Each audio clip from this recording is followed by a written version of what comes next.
Welcome to the Sunday Table, where I share the tricks I picked up over 20 years in restaurants, the ones that let you host dinner parties from 4 to 30 and actually enjoy yourself.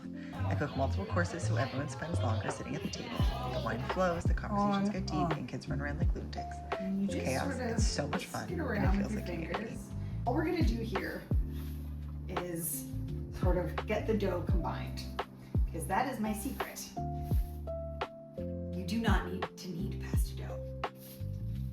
No restaurant I know at really does. And that is because you can let time do the work for you, and you can finish the work in the sheeter in your pasta roller. You don't need to knead it.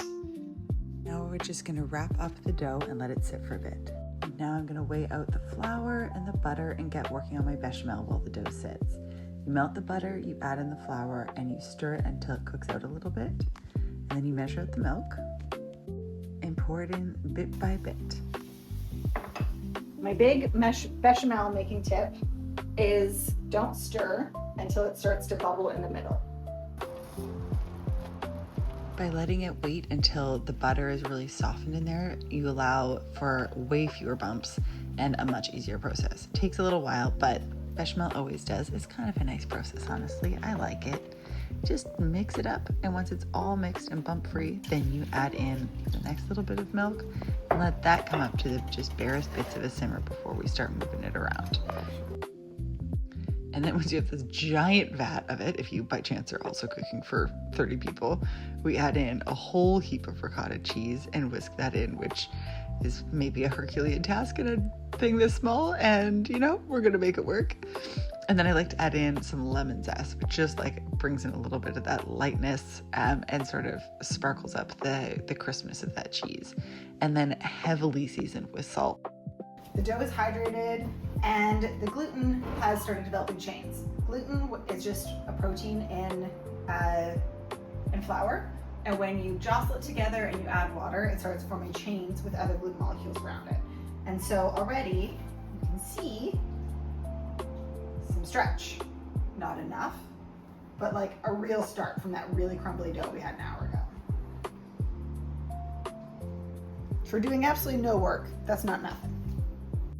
And now we roll. If you have just a hand crank like I do, I actually kind of love the hand crank. Roll it out a little bit, and then you have to fold it in half and roll it out again. And basically all we're gonna do is this a few times until the dough is beautiful and cohesive, and it's nice and stretchy and smooth. And instead of kneading the dough early in the process, we let time do a lot of that work for us. And then by just doing a few of these folds, it's a really simple, streamlined process. It's, I think, infinitely less work than kneading. And more meditative, because I think using a pasta roller is kind of meditative. And once it's smooth, we take it from the thickest setting down to 8, down to 6, down to 4, down to 2, and now I'm rolling it out in the thinnest one, and it's so just sort of wispy and the most beautiful way. You can 100% use your pasta just like this, and it's lovely. But if you really want to be extra about it, and I feel like you might, you take your dough and you stretch it. Really gently, so as not to break it. And then you get these just wafy, glorious sheets. They're like translucent feathers of pasta, which especially with something as delicate as this lovely lemony ricotta bechamel, it's just the stuff for dreams. Chef's kiss, one might say. One might. I probably wouldn't, but a lot of other people would. Then line up your dough and cut your sheets depending on the size of your pan. Then we boil the sheets in salted water one by one. We're going to put them like this, layered in. Who cares? The end of this is to try to get the edges over the edge of the plate and let that cool there for a second. At this point, those little edges will go down a bit. The dough will tear a little. And that's okay. No one can tell amidst all the layers. And then we layer. We layer the noodles, we layer the sauce, and we layer these fresh spears of beautiful spring asparagus. And for reasons that don't totally make sense, the asparagus will never be stringy, but instead it's always sort of like perfectly al dente and gorgeous inside this lasagna.